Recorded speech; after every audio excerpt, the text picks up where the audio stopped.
오늘은 상한 감정의 치유 시리즈 마지막 주제로 말씀을 나누도록 하겠습니다. 한 7주 정도 같이 상한 감정의 치유라는 주제로 같이 말씀을 나눴는데, 우리 말씀을 들으면서 좀 마음의 상함이나 감정의 치유가 상함이 치유로 좀 회복됐는지 모르겠네요. 또 당장에 회복되진 않더라도 이 부분에 있어서 또 같이 알게 되고 깨닫고, 그리고 또 그 길로, 치유의 길로 나가는 여러분들 되시기를 간절히 소망합니다. 오늘은 그 마지막 시간으로요, 새 길로 나가다 라는 제목으로 함께 말씀을 나누도록 하겠습니다. 이 주제 말씀을 통해서 말씀을 나눌 때 상한 감정이 치유되고 또 새로운 은혜의 길로 나가는 여러분들 되시기를 간절히 소망합니다. 예화를 하나 들려드릴게요. 40대 후반에 A씨라는 분이 있어요. 간호사로 근무하는 분인데요, 응급실에서 20년 동안 간호사로 근무했던 분입니다. 그분은 늘 환자를 돌보는 삶이었지만 남편을 갑작스러운 사고로 잃고 나서부터 그녀의 삶은 무너졌습니다. 남편을 잃었기 때문에 심한 우울증이 왔고, 그리고 일하는 것에 있어서도 무기력감이 같이 왔어요. 그러면서 이렇게 생각을 합니다. 이제 나에게 무슨 의미가 있나 하는 허무감이 그에게 밀려왔습니다. 그도 그럴 것이 20년 동안 응급실에서, 병원에서 이렇게 간호사 일로 근무하면서 남편과 함께 가정을 꾸리고 살았는데, 갑자기 이제 남편이 사고로 죽게 된 것 때문에 우울증, 그 다음에 무기력감, 이런 것들이 이제 허무함과 함께 밀려왔죠. 병원 동료들도 그의 변화를 안타깝게 바라봤습니다. 그녀는 근무를 겨우 이어갔지만 마음속에 분노와 슬픔은 가라앉지 않았습니다. 왜 하나님이 이런 일을 내게 주셨지, 내게 이런 일을 허락하셨지? 라는 질문에 매일같이 그 질문을 되새기면서 그 질문을 하나님께 했죠. 왜 내게 이런 일이, 왜 내게 이런 일이 일어났을까? 내 남편이 죽었을까? 라는 생각을 늘 하게 됐죠. 그러던 어느 날 병원에서 해외 의료봉사 모집 광고를 보게 됐습니다. 마음이 그런데 그 광고가 사실 눈에 들어오진 않았을 거예요. 이런 상태에서 내가 무슨 봉사를 나가겠어? 라는 생각이 들었겠죠. 그렇지만 오랫동안 같이 근무했던 동료들이 거기 한번 다녀오라고 꼭 권유를 그렇게 하는 겁니다. 이럴 때 한번 갔다 와, 이렇게 기분 전환도 해봐, 이렇게 하면서 권유를 했죠. 오히려 지금이 그런데 봉사를 좀 다녀올 때이라고 이렇게 권유를 했습니다. 결국 그녀는 마음을 다잡고 아프리카의 한 의료 봉사팀에 합류하게 됐습니다. 그곳에서 만난 환자들을 돌보면서 생필품조차 없는 그들의 부족한 생활을 보게 됐죠. 그러면서도 동시에 그 부족한 생활 가운데 사는 그 아프리카에 사는 사람들에게서 떠나지 않는 것, 늘 감사하며 늘 웃는 그들의 모습을 보게 됐어요. 생필품도 없고 삶이 넉넉하지도 않은데 늘 웃으면서 감사하는 그들의 모습, 그들의 표정, 그리고 그들의 삶을 보게 됐습니다. 그리고 아이들에게 사탕 하나 나눠줄 때 그 아이들이 고마워요 라고 하면서 그 사탕을 받는 그 아이들의 표정도 보게 됐습니다. 그러면서 그 아이들의 손을 잡게 됐고, 이 모습을 보면서 간호사로 근무하며 우울한 마음을 갖고 있었던 이분은 마음속에 이 얼음과 같이 단단해졌던 이 마음이 서서히 녹아내리기 시작했습니다. 그리고 봉사 기간 동안 그분은 깨달았습니다. 내 아픔만 바라보면 세상이 어둡지만 누군가를 위해 손을 내밀면 그 손길이 나를 먼저 치유하는구나 라는 깨달음을 얻게 됐죠. 한국에 돌아온 그분은 다시 활력을 찾게 됐습니다. 매년 휴가 때마다 이제는 해외나 국내 의료 봉사를 계속 하게 됐고, 그리고 남편을 잃은 것 때문에 가졌던 우울감이나 상실감을 그 감정을 이제 치유하게 됐습니다. 그러면서 매년 봉사를 통해서 회복하는 그 길로, 새로운 길로 나가게 된 것이죠. 감정이 상할 때 그 감정을 계속 갖고, 그리고 그 감정 속에서, 상한 감정 속에서 살아가면 헤어날 수가 없게 되는데, 우리 이분은 새로운 길을 모색하며 또 감정의 치유를 경험한 이 예화를 제가 여러분에게 들려드렸습니다. 누구나 감정이 상처받을 수가 있습니다. 감정의 상처를 받을 수 있죠. 감정의 상처는 육체의 상처처럼 외관으로 드러나지 않기 때문에 무시하거나 외면하기 쉽습니다. 그래서 방치하기도 합니다. 외관으로 드러난 상처를 방치하면 그저 회복은 되겠지만 이전의 모습처럼 회복되는 것이 아니라 그냥 변형된 모습으로 회복될 가능성이 큽니다. 제가 청년 시절에 운동을 하다가 손가락 마디가 어긋났어요. 운동을 하다가 공에 부딪혔는데 손가락 마디가 어긋났어요. 그래서 어긋난 손가락 마디를 저는 이제 대수롭지 않게 생각해서 어떻게 했냐면 손가락이 기역자로 이렇게 꺾였는데 제가 이거 뭐 별복에서 그래서 그 손가락을 빼갖고 손가락을 빼서 다시 일자 모양으로 손가락을 이렇게 비슷하게 맞춰놨어요. 제가 그랬어요. 그러니까 병원에 가서 선생님 손가락이 기역자로 꺾어졌는데요. 이렇게 한 게 아니라 이거 손가락이 꺾어졌네. 제가 이렇게 빼갖고 맞추면 되겠지 이 생각으로 그렇게 했습니다. 그런데 이제 시간이 지나면서 마디가 기형적으로 자리 잡게 됐고 지금은 그 손가락이 약간 기형적으로 됐습니다. 그게 바로 이 손가락이에요. 새끼손가락. 그러니까 제가 운동을 하다가 꺾였는데 이렇게 해서 이제 이렇게 기역자로 이렇게 꺾였거든요. 이렇게. 그래서 꺾였네. 그리고 이걸 빼갖고 다시 이렇게 맞췄습니다. 되게 아팠어요. 되게 아팠는데 이렇게 맞춰놓고 시간이 지났죠. 병원에 가진 않았습니다. 뭐 별거 아니겠지라고 생각했는데요. 근데 한동안은 아팠어요. 왜냐하면 생으로 이거 제가 맞힌 거잖아요. 마취제를 진통제를 맞은 것도 아니고 약을 먹은 것도 아니죠. 그래서 이거 그냥 제자리만 가 있으면 어떻게 되겠지 그러고 맞춰놨는데 결국 진통은 가라앉는데요. 문제는 손가락이 이제 기형으로 이게 변한 거예요. 제가 언제 많이 느끼냐면 어느 누군가 저는 별거 아니라고 살았거든요. 근데 제가 손을 든 이렇게 모양의 사진을 누가 찍어서 저한테 보여줬는데 손가락만 보이는 거예요. 이렇게 약간 어긋난 손가락만 제 눈에 자꾸 이게 보이더라고요. 그래서 이게 이제 저만 아는 거죠. 그때 제대로 치료를 안 해서 손가락이 이렇게 어긋났구나 라는 생각을 이제 하게 됩니다. 그러니까 이거를 그냥 방치하면 손가락이 변형이 됩니다. 그러니까 뭐 통증은 가시겠지만 변형이 된 상태로 살아가는 거예요. 이게 이제 잘 고쳐지지 않겠죠. 평생 이제 이러고 살 수밖에 없을 겁니다. 저는 그냥 운동하다 다친 거지만 사실은 뭐 일하시는 분들 이런 경우 되게 많이 봤습니다. 손가락이 변형되거나 신체가 이렇게 변형된 모습을 많이 봤죠. 그러니까 육체가 그렇습니다. 병원에 가서 온전하게 고치지 않으면 회복은 되겠죠. 뭐 심하지 않은 이상. 그런데 그냥 변형된 모습으로 약간 왜곡된 모습으로 살아갈 수밖에 없겠죠. 감정의 상처도 육체의 상처처럼 방치하고 무시할 수 있습니다. 뭐 그냥 나만 참으면 되지 이런 마음으로 그럴 수 있죠. 감정이 상처를 받을 때 육체에 난 상처처럼 신속하게 감정도 사실은 신속하고 정확하게 치료해야 합니다.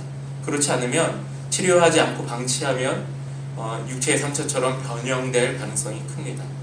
뭐 시간이 흐르면 낫겠지, 나만 참고 아무 말 안 하면 별일 일어나지 않겠지 하는 그 마음이 감정을 변형시키고 그리고 왜곡시킵니다.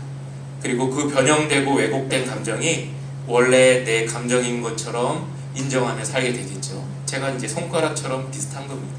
변형됐잖아요. 그러니까 이제 나중에는 그냥 내 손가락이겠거니 이 모습이겠거니라고 살죠. 근데 이게 원래 제 모습은 아니었거든요. 감정도 마찬가지입니다. 상처나 그대로 살면 거기에서 어찌해서 시간이 가면 그 상처가 아물든 그 아픔이 가시겠죠. 그런데 그 변형된 모습으로 또 왜곡된 모습으로 그렇게 살아갈 가능성이 아주 큽니다. 근데 문제는 이게 이제 나인 것처럼 산다는 거죠. 변형되거나 그 왜곡된 것이 나인 것처럼 사는 겁니다. 그래서 나중에 그 변형된 상처에 누군가 건들기라도 하면 발끈하는 모습이 이제 진짜 나인 것처럼 살 때가 되게 많죠. 근데 돌아보면 그거 진짜 여러분의 모습 아닐 겁니다. 예전에 상처받은 그것 때문에 유독 민감하게 이제 나타나는 거죠. 그래서 제가 사실은 운동을 하다가 손을 짚을 때 유독 이 부분에 민감하게 짚습니다. 왜냐면 또 다치면 이거 더 틀어지면 어떡하지 이 생각이 제게 있기 때문에 제가 넘어질 때 유독 이 부분에 대해서 민감하게 짚는 그런 경향이 있어요. 마음도 마찬가지입니다. 성경에도 상처 입은, 마음의 상처를 받은 사람들이 꽤 있습니다. 예수님의 제자 베드로는 항상 앞장서서 열정적인 성격을 갖고 있던 사람이었어요. 그러나 예수님이 체포되시던 밤 그는 3번이나 나는 그를 모른다, 나는 예수를 모른다 라고 부인했던 사람이 바로 베드로입니다. 그 순간 그는 예수님과 눈을 마주쳤을 수도 있습니다. 그 순간 또는 그는 깊은 죄책감과 수치심에 휩싸여 밖으로 나가 통곡하게 됐죠. 우리 그 부분은 다 아는 내용이죠. 심히 통곡하는 베드로의 모습을 우리 성경에서 읽게 됩니다. 이 사건은 베드로에게 자신이 생각했던 믿음과 실제 모습의 간극을 보여주는 치명적인 감정적인 상처로 남게 됩니다. 내가 저분을 부인했어 라고 하는 그 부인의 말이 그의 마음에 굉장히 치명상으로 아마 남게 됐을 거예요.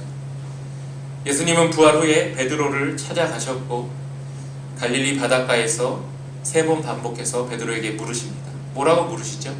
베드로야, 네가 나를 사랑하느냐? 이렇게 3번 베드로에게 물으십니다. 이는 베드로가 예수님을 3번 부인한 것을 생각나게 할 수도 있어요.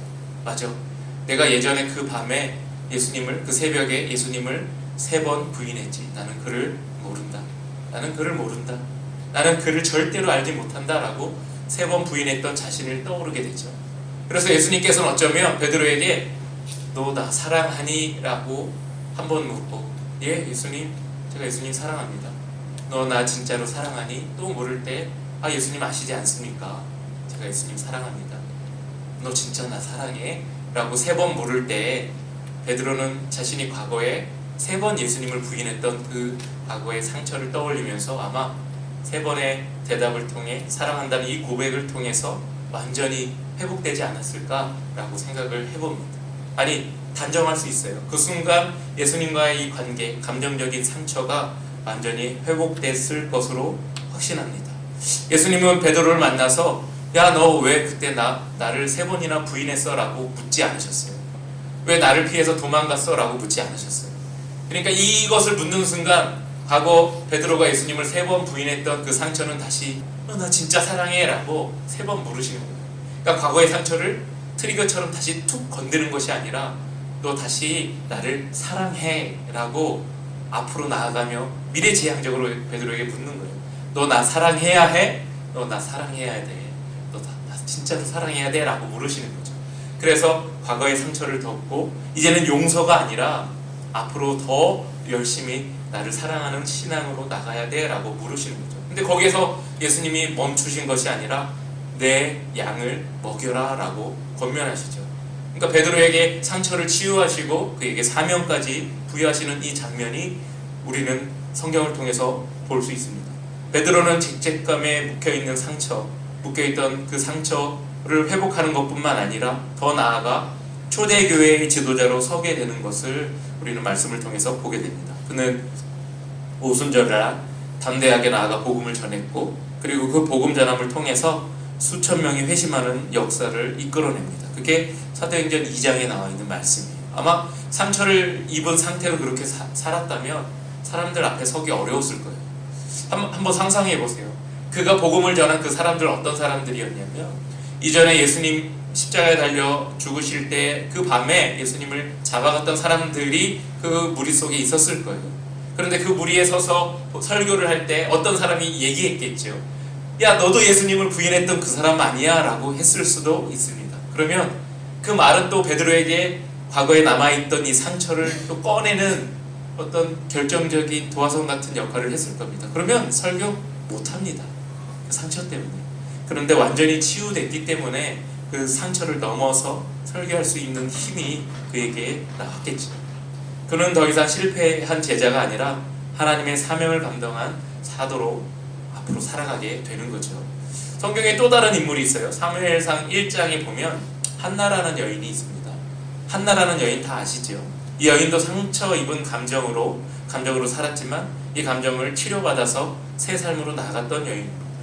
한나의 특징 중에 우리가 너무나도 잘 아는 특징이 하나 있는데, 그에게는 아이가 없어서 늘 깊은 슬픔과 모욕감 속에 살았던 여인입니다. 남편이 있었는데요. 남편 엘가나는 또 다른 아내가 있었는데 그 아내는 브닌나라는 아내입니다. 그녀를 한나를 끊임없이 괴롭히고 조롱했기 때문에 한나는 매년 제사 때마다 울며 먹지도 않았던 그런 모습으로 살아왔죠. 그녀의 감정의 상처는 단순히 아이가 없다는 결핍 때문만이 아니었습니다. 그녀의 존재 자체를 깎아내리는 그 브닌나라는 그 또 다른 아내, 그 여인의 말과 시선이 그녀를 더 깊은 고통 가운데 이끌었죠. 한나는 자신의 슬픔을 억누르거나 사람에게 하소연하지 않고 그저 성막에 나아가서 하나님께 통곡하며 기도했습니다. 아이가 없는 것 때문에 당하는 고통 그리고 마음의 상처를 하나님 앞에 나아가 통곡하며 기도했죠. 그러면서 사무엘상 1장 11절에 이런 기도를 합니다. 만군의 여호와여, 만일 주의 여종의 고통을 돌아보시고, 이렇게 시작하며 그의 기도를 하나님께 올려드립니다. 내 고통을 돌아봐 주세요 라고 하는 거예요. 내 마음의 상처, 내 마음의 고통을 하나님 좀 어떻게 돌아봐 주시고 좀 해결해 주세요 라고 늘 기도했던 여인이 바로 한나였습니다. 그녀는 하나님께 마음을 쏟아 놓았고, 그리고 아들을 주시면 평생 하나님께 바치겠다고 하나님께 서원하며 기도했습니다. 하나님은 한나의 기도를 들으시고 사무엘을 주셨습니다. 그게 우리가 잘 아는 사무엘이에요. 위대한 선지자 사무엘. 한나는 서원한 대로 그 아들을 하나님께 드렸습니다. 그런데 그 아들을 드렸기 때문에 이제 자식이 없는 것이 아니라 그 후에 보면 사무엘을 하나님께 드린 후에 한나에게 또 다른 자식들을 하나님께서 허락해 주셨죠. 그래서 또 다른 자식들을 낳았습니다. 그 후에 그녀는 더 이상 조롱과 모욕에 눌린 여인으로 살아간 것이 아니라 하나님의 응답과 은혜를 경험한, 그 은혜를 증거하는 여인으로 살게 되죠. 이게 이제 한나의 상처를 치료받은 한나의 모습인 것이죠. 그러니까 상처를 치료하는 과정 속에 한나는 하나님께 나와 통곡하며 기도하는 과정이 있었습니다. 하나님께 모든 걸 쏟아냈죠. 나 아이가 없기 때문에 너무 힘들고 슬픕니다. 나 고통받고 있습니다. 이걸 주변 사람에게 얘기하지 않았어요. 그걸 주변 사람에게 얘기한다고 해서 주변 사람들이 한나에게 아이를 주는 건 아니잖아요. 그러니까 하나님께 나와 하나님께 온전히 자기의 고통과 마음의 상처를 쏟아내는 기도가 한나에게는 있었던 거죠. 베드로와 한나를 통해서 우리는 상한 감정을 회복하고 새 길로 나아가는 방법을 배워야 합니다. 예수께서는 베드로를 다시 만나십니다. 예수님은 베드로의 상처를 다시 기억나게 하거나 그의 잘못을 책망하거나 벌하지 않습니다. 단순히 스승과 제자의 관계를 확인하죠. 그리고 다시 베드로에게 사명을 주십니다. 이게 베드로의 상처를 회복하는 방법이었습니다. 하나님께서는 통곡하며 기도하던 한나의 기도에 응답하시고 아들을 주십니다. 한나는 서원한 대로 아들을 하나님께 드리고 세상 사람들의 조롱과 모욕에 상처받으며 사는 것이 아니라 하나님의 응답과 은혜를 증거하며 살게 되는 또 다른 삶으로 나가게 되는 거죠. 상처를 회복하고 새 길로 나가기 위해서 우리도 해야 할 것이 있습니다. 먼저 예수님을 만나야 합니다. 베드로처럼. 아마 베드로가 예수님을 만나지 않았으면 교회의 지도자는 될 수 없었습니다. 베드로는 그 해변가에서 예수님을 만난 것 때문에, 예수님과 대화한 것 때문에, 예수께서 그의 상처를 회복시켜 주신 것 때문에 그 만남을 통해서 온전히 회복할 수 있었고 또 다른 삶의 길로 나갔던 것이죠.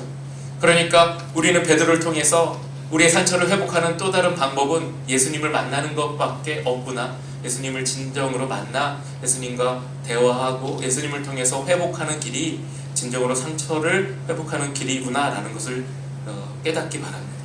또 한나처럼 하나님께 감정을 솔직하게 고백하며 기도해야 합니다. 여러분, 아플 때에, 육체적으로 아플 때 의사를 찾아가는 것처럼 감정이 아플 때 하나님을 찾아가셔야 합니다. 내 감정을 하나님께 다 쏟아내야 돼요. 내 감정을 듣고 내 감정에 반응하시고 치유하시고 회복하시는 하나님께 내 감정을 다 쏟아내야 돼요. 하나님께서 내 기도에 응답하실 때에 그 기도로 표현되었던 내 상처가 아마 회복될 겁니다. 그러니까 내 감정을 쏟아내는 그 순간 하나님께서는 내 감정의 기도를 들으시고 응답하시는 그 순간 회복이 일어나는 거죠. 그때부터 회복이 일어나는 거예요. 그러니까 쏟아내는 그 자리에 나가는 그 기회가 우리에게 있어야 됩니다. 그 과정이 있어야 되는 거죠. 그러니 할 수 있는 대로 기도하는 자리에 여러분 나아가시길 바랍니다. 기도하는 시간을 가지시기 바랍니다. 어떤 기도라도 좋아요. 기도거리가 없을 수는 없을 겁니다. 내 감정을 쏟아놓는 것만으로도 꽤 긴 시간 기도할 수밖에 없을 거예요. 지금 내 아파하는 것, 지금 내 상한 감정, 지금 내 감정에 위로가 필요할 때 하나님 앞으로 나아가는 여러분의 신앙이 되기를 간절히 소망합니다. 감정이 회복되고 그 다음 하나님은 우리의 길을 어떻게 인도하실까요? 회복된 삶, 회복된 감정, 그리고 회복된 신앙을 하나님은 어떻게 인도하실까? 이사야서 43장 19절 한번 보세요. 우리가 아까 읽었던 구절입니다. 보라, 내가 새 일을 행하리니 이제 나타낼 것이라 너희가 그것을 알지 못하겠느냐. 반드시 내가 광야의 길을 사막에 강을 내리니 합니다. 이 구절은 바벨론에서 빠져나온 이스라엘 백성을 위한 말씀입니다. 바벨론에서 포로 생활하던 이스라엘 백성들을 회복시키셔서 이스라엘 땅으로 인도하시는 하나님께서 그들에게 말씀하신 내용입니다. 하나님께서는 이사야 선지자를 통해서 그들에게 말씀하십니다. 제가 이걸 좀 풀어서 얘기할게요. 이제 내가 너희를 위해 새 일을 할 거야. 이스라엘 백성들에게 이렇게 얘기하셔요. 하나님께서 이제 내가 너희를 위하여 새 일을 할 거야. 이 일은 이미 진행되고 있어. 너희에게 새롭게 보여주며 진행하는 것이 아니라 이 일은 내가 이미 하고 있어. 너희는 그 일에 경험하기만 하면 돼. 그 일에 참여하기만 하면 돼. 이렇게 하나님이 말씀하시는 거예요. 너희는 알지 못할지도 모르지만 내가 광야의 길을 내고 사막에 강을 내줄게 라고 하나님께서 이스라엘 백성들에게 새 길에 대해서 약속해 주시는 거예요. 이게 회복된 이스라엘 백성들에게 보여주시는, 그리고 만들어주시는, 열어가시는 하나님의 약속이고 하나님의 새로운 길입니다. 포로에서 해방되어 돌아오는 이스라엘 백성, 상처가 회복된 백성에게 돌봄과 새 길을 약속하시는 하나님의 말씀이죠. 만일 우리가 상처 입은 우리의 감정에서 회복되고 하나님을 의지한다면 하나님께서 이스라엘 백성에게 약속하셨던 이 약속이 동일하게 우리에게도 적용되는 새 길이 될 것입니다. 내가 감정에서 회복되고 상처에서 회복된 다음에 나는 그 다음에 어떻게 해야 하지? 하나님께서 우리에게 광야의 길을 여시고 그리고 사막에 강을 내시는 것처럼 새롭게 하시겠다라고 약속해 주시는 거죠. 그 새 길을 우리에게 보여주시고 우리에게 걷게 하시고 가게 하시겠다라고 말씀하시는 겁니다. 근데 이 구절이 좀 새롭습니다. 제가 말씀을 준비하다 보니까 내가 광야의 길을, 본문에 나와 있는 구절인데요. 한번 보세요. 마지막 부분에 내가 광야의 길을 사막에 강을 내리니 라는 이 구절이 있어요. 저는 이 구절이 되게 새롭게 와닿는데요. 왜 새롭게 와닿느냐면 이 구절을 주석에서 찾아보면 주석하신 많은 학자들이 그렇게 얘기해요. 하나님께서 광야의 길을 내는 것, 사막에 강을 내는 것, 출애굽할 때 이스라엘 백성들을 인도하신 것처럼 광야에서 사막에서 하나님이 그 백성들을 그렇게 인도하신 것처럼 바벨론에서 돌아온 백성들을 그렇게 인도하실 거야 라고 하면서 이렇게 표현하셨어 라고 하는 구절인데 이 표현이 좀 새롭습니다. 왜냐하면 하나님께서 출애굽한 백성들을 사막으로 광야로 인도하실 때 어떻게 인도하신지 여러분 아실 거예요. 밤에는 구름 기둥으로, 낮에는 구름 기둥으로, 밤에는 불 기둥으로 인도하셨죠. 구름 기둥과 불 기둥으로 인도하시는 하나님, 직접 인도하셨다라고 보면 되는 거예요. 그러니까 하나님께서 구름의 모양으로, 불의 모양으로 낮과 밤에 이스라엘 백성들을 인도하셨거든요.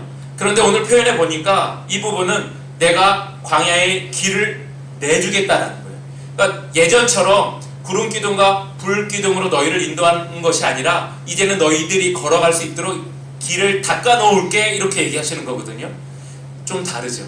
하나님이 예전에 출애굽한 이스라엘 백성들이 인도하신 것처럼 그렇게는 인도하진 않을 거야. 그런데 이제는 내가 완전히 길을 새롭게 내서 너희들이 걸어갈 때 지장 없이 걸어갈 수 있도록, 그 길을 갈 수 있도록 완전히 새로운 길을 내줄게 라고 하는 겁니다. 이게 놀라운 표현입니다. 예전처럼 너희를 인도하는 것이 아니야. 그러니까 회복된 백성들이 앞으로 나아가는 길은 과거에 경험했던 그 길이 아니라 완전히 새로운 길로 나가게 하신다는 거예요. 그러니까 여러분, 우리에게 회복이 필요한 건 내가 과거에 받았던 상처, 그거 또 그 과정을 경험하면 어떡하지 하는 그 걱정을 하지 않겠다는 거예요. 완전히 다른 길, 완전히 새로운 방향으로 너희들을 인도하겠다는 거예요. 그러니까 회복 후에 우리에게 열어놓으시는 길은 정말로 엄청난 길이 될 겁니다. 우리가 한 번도 경험해 보지 않은 길이 될 겁니다. 그리고 뒤에 한 번 더 보세요. 사막에 강을 내시겠다 이렇게 얘기합니다. 예전에 출애굽한 백성에게 하나님이 물을 주실 때 어떻게 주셨나요? 모세가 지팡이를 들어 바위를 치니 그곳에서 샘이 솟아나듯 물이 났다라는 구절 우리 출애굽기나 다 보셨죠. 그런데 이번엔 이 말씀을 통해서 우리에게 주시는 말씀은 뭔가요? 사막에 강을 내시겠다고 하십니다. 이것도 하나님께서 한 번 더 하신 일이 아닙니다. 이스라엘 출애굽할 때 이스라엘 백성들에게 보여줬던 그 장면이 아니에요. 사막에 강을 내는 이 장면은 하나님께서 완전히 새롭게 물을 공급하시는 장면입니다. 그러니까 완전하게 새로운 방법으로 너희에게 음용수 물을 공급해 줄게 라고 하는 장면이에요. 내가 광야의 길을 내는 이 모습으로, 이 노력으로, 사막에 강을 내는 노력으로 회복된 너희들이 걸어갈 길은 완전히 다른 길이에요. 이전에 너희들이 경험했던 길이 아니야. 너희들이 그 길 걸으면서 와 새롭다, 와 내가 한 번도 경험해보지 않은 길이다 라고 하는 그 길을 우리에게 보여주겠다라고 하면서 이스라엘 백성들에게 제시하신 길입니다. 여러분, 그러면 이 길 한번 가보고 싶지 않나요? 저는 마음의 상처에서 회복돼서, 완전히 회복돼서 이 길을 한번 좀 걸어보고 싶어요. 내가 이전에 걸어왔던 과거에 내가 또 이 길을 가면서 받게 되는 그 상처나 그 어려움을 또 경험하면 어떡하지? 이 걱정으로 걷는 길이 아니라 이제는 하나님께서 내신 또 다른 새롭게 완전하게 만드시는 그 광야의 길은 어떤 길일까? 또 그 길 가면서 하나님께서 공급하시는 그 물은 예전에 나에게 채워주시고 공급했던 그 물이 아니라 완전히 새롭게 공급하신 그 물은 또 어떻게 내게 공급하시고 내게 채우실까? 그 기대가 저는 있어요. 저는. 와, 그러면 나도 한번 그 길 가고 싶다. 이스라엘 백성들처럼 그 길에 대한 기대 한번 나도 꿈꿔봐야지. 그러면 하나님이 내게 그 길 가게 하시겠지라는 그 기대감이 저에게는 있습니다. 그런데 이 기대감이 저는 여러분들도 같이 기대하시면 좋을 것 같아요. 그러기 위해서는 여러분 내면에 있는 마음의 상처를 좀 회복하셨으면 좋겠어요. 완전히 회복하셔서 내가 또 살아갈 때 또 이런 상처 받으면 어떡하지? 라고 하는 생각이 아니라 하나님께서는 또 다른 길 위에서 나를 새로움으로 이끄시는 그 기대를 한번 가져보시면 어떨까라고 하는 겁니다. 그게 은혜인 것이죠. 그게 제가 오늘 설교 제목에서 말씀드린 새 길로 나가는 우리의 삶이 되는 것입니다. 저는 여러분 상한 감정 이거 더 이상 붙들고 살지 않으셨으면 좋겠어요. 이 상한 감정에서 이제는 완전히 회복되셔서 새로운 길로 나아가시는 여러분 되셨으면 좋겠어요. 그럴 때 정말로 광야의 길을 내신 하나님이 어떻게 길을 내실까라고 하는 그 궁금함과 기대감을 가지시길 바랍니다. 또 정말로 사망의 강을 내시는 이 완전히 새로운 하나님의 방법은 나의 삶을 어떻게 이끌어 가실까? 또 그걸 한번 경험해 보면 어떨까라고 하는 그 기대감을 좀 가지시면 좋을 것 같습니다. 여러분, 하나님께서 제시하시는 완전히 새로운 길, 그 길을 꿈꾸시며 기대하실 때 하나님께서는 여러분을 그 길로 인도하실 겁니다. 그리고 더 이상 상한 감정의 노예로 살지 않게 하실 겁니다. 그럼 여러분 앞에 놓여 있는 길은 완전히 새로운 길이 될 겁니다. 그리고 완전히 새로운 공급원이 여러분에게 놓여 있고 펼쳐지게 될 겁니다. 여러분, 이 은혜와 축복을 경험해 보시면 좋겠습니다. 저도 기대함이 있어요. 그리고 여러분 그 기대함을 가지고 이 은혜와 축복을 경험하는 여러분의 삶이 되시기를 간절히 소망하고 축복합니다.